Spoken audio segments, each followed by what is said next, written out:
যদি স্বপ্ন পূরণ করতে চাও, এগুলো ছেড়ে দাও। 1. সকালে অনেক দেরিতে ঘুম থেকে ওঠা। 2. সারাদিন কিছু না করে শুয়ে বসে থাকা। 3. জীবনে কোনো উদ্দেশ্য বা টার্গেট না থাকা।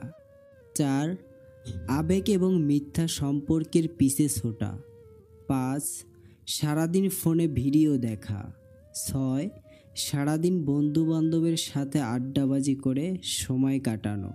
ব্যর্থ হওয়ার নানা উপায় আছে, কিন্তু সফল হওয়ার উপায় একটাই।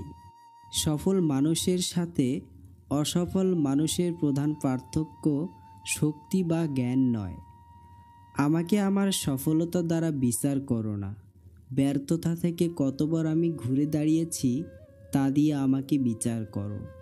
মানুষের জন্ম হয় সফলতার জন্য, ব্যর্থতার জন্য নয়। আপনি যা করছেন যদি ভালোবাসেন এবং ওই কাজে সফলতার জন্য সব কিছু করতে ইচ্ছুক থাকেন, তাহলে সেটা হাতের নাগালে পৌঁছাবে। কাজের পেছনে প্রতিটা মিনিটের মূল্যায়ন প্রয়োজন। যার মাঝে সীমাহীন উৎসাহ, বুদ্ধি ও একটানা কাজ করার গুণ থাকে, তবে তার সফল হওয়ার সম্ভাবনা সবচেয়ে বেশি।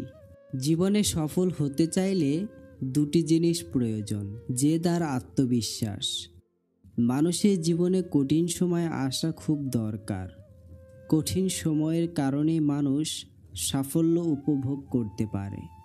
একমাত্র নিশ্চুপ লোকই তার সফলতা দিয়ে তাক লাগিয়ে দিতে পারে। সাধারণ সফল আর অসাধারণ সফলদের মধ্যে পার্থক্য হলো, অসাধারণ সফলদের না বলার ক্ষমতাও অসাধারণ। সফল হওয়ার চেষ্টা করার বদলে দক্ষ হওয়ার চেষ্টা করো, সাফল্য এমনি আসবে।